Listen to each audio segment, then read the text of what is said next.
अंतर्मुख बने। इसमें परम संत कृपाल सिंह जी महाराज जी कहते हैं कि वर्ष के अंत में हम यह मूल्यांकन करते हैं कि आज हम कहाँ तक पहुँचे हैं और हमने कितनी मंजिलें तय कर ली हैं। इसे हमें शांतिपूर्वक किंतु पूर्ण गंभीरता से करना होगा। यह ठीक है कि हमारी यात्रा लंबी है, किंतु इसे हमें पूर्ण करना है। जीवन बड़ी तेजी से गुजरता जा रहा है, किंतु हमें व्यर्थ के कामों में उलझकर अपने उच्च आदर्श से च्युत नहीं होना है। हम पर सतगुरु जी की दया मेहर अपार एवं अनंत है, उसका विस्तार सर्वत्र है। सतगुरु जी की इस दया मेहर से अपने निज घर की लंबी और कठिन यात्रा सीमित और संगीत में सुंदरता से भरी हुई बन जाती है। सतगुरु जी का दया में प्रेम अपार और अनंत है। वे हमारे स्वागत के लिए द्वार पर खड़े हैं और हमारा इंतजार कर रहे हैं। हमारा काम अंतर्मुख होना है और द्वार पर बैठना है। प्रार्थना कीजिए कि हमारी अविचल भक्ति और हार्दिक श्रद्धा हमारे हित में सहायक हो। प्रेम एक बिजली की लिफ्ट है जो हमें आध्यात्मिक बुलंदियों पर दिव्य शब्द से संपर्क करवाने में मददगार है। यह दिव्य शब्द अथवा नाम हम सबको प्राप्त हो चुका है और हमें उसका कोई मूल्य नहीं चुकाना पड़ा है। यदि हम केवल अपनी बुद्धि को स्थिर कर लें और सतगुरु के प्रेम और विश्वास में दृढ़ रहें, तब हम अपने निज घर सचखंड में अपनी ओर से कोई प्रयत्न किए बगैर ही पहुंच जाएंगे। प्रभु प्रेम है और सतगुरु सदेह प्रेम है।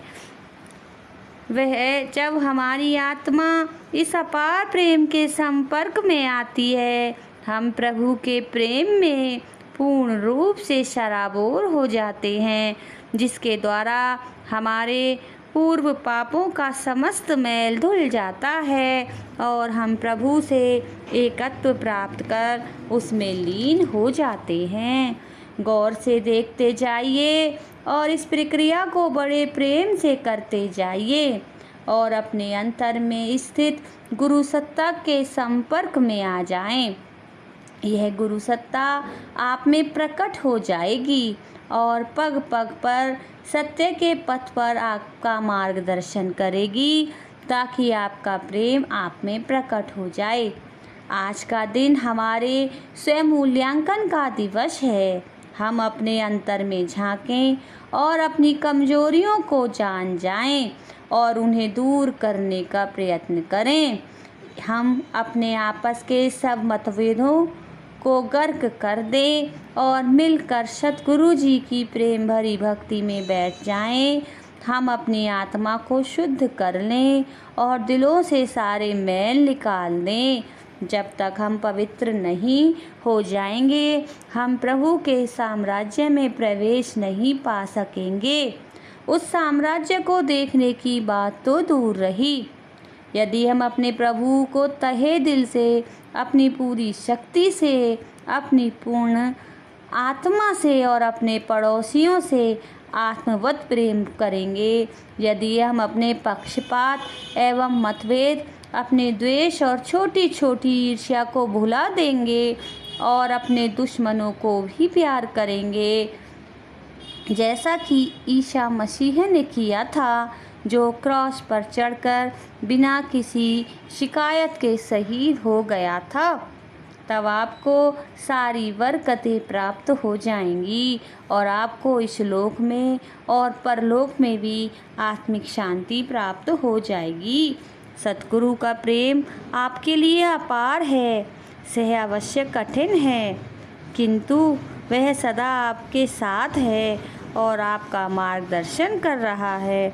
उसकी आज्ञा को जीवन में उतारो, अंतरात्मा बनो, प्रतिदिन ध्यान का अभ्यास करो और प्रतिदिन के सूर्योदय की तरह से सच्चे बने रहो।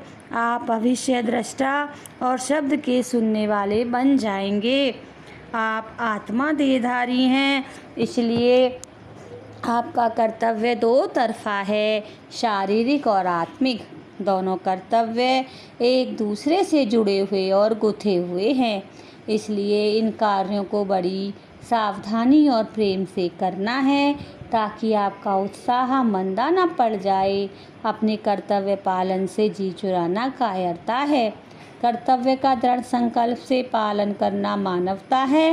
हंसते हंसते परिणामों को प्राप्त कर लेना शौर्य है और अपने जीवन को अपने वातावरण के अनुकूल ढाल लेना बलवर्धक एवं शांति की प्राप्ति कराने वाला है।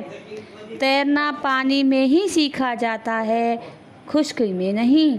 हम अपने समस्त कार्य एवं व्यवहार में प्रेम को प्रमुख रखना होगा।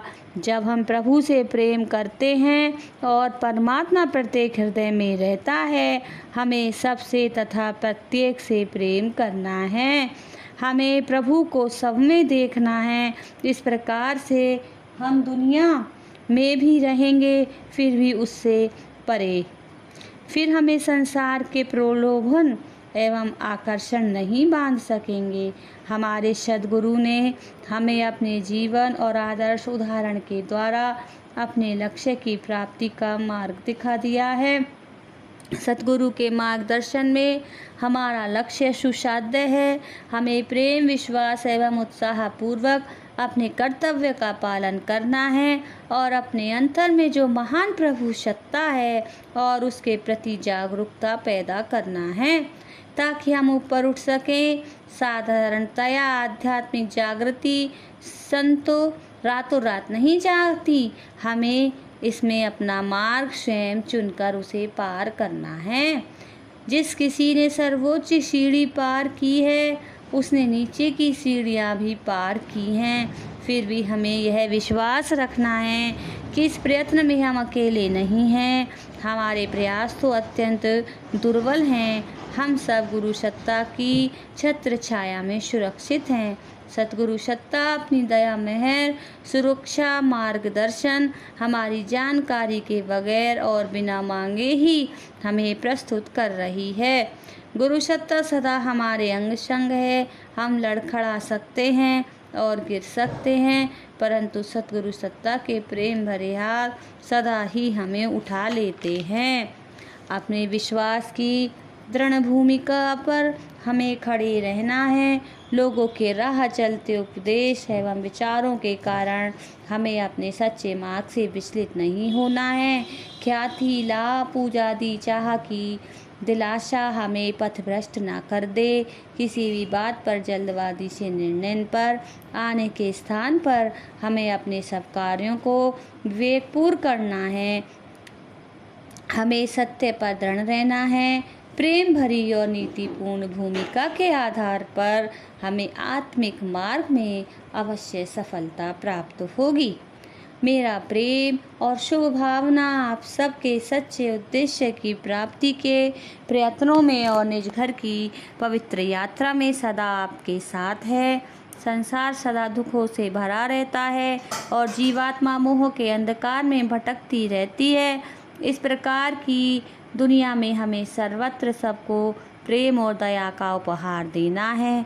हम गरीब और निराश्रितों की सेवा करें, अपने भाइयों की सेवा करें, पशु पक्षी और सृष्टि के सब जीवों की सेवा करें जिनमें की जीवन की सांस है। हमें प्रश्नों और विवादों में पड़कर अपनी शक्ति को व्यर्थ नहीं करना है। हमें पीड़ित मानवता की वेदी पर कुछ दीपक जलाने हैं। इस सुमति को हम विवेक के द्वारा प्राप्त करेंगे कि समस्त मानवता एक है। मानव को जीवन देने वाली आत्मा परमात्मा की अंश है। हम सब परमात्मा के महान परिवार के सदस्य हैं। प्रभु की संतान होने के नाते से हम सब आपस में भाई भाई और भाई बहन हैं। जब हम में यह सुमति आ जाती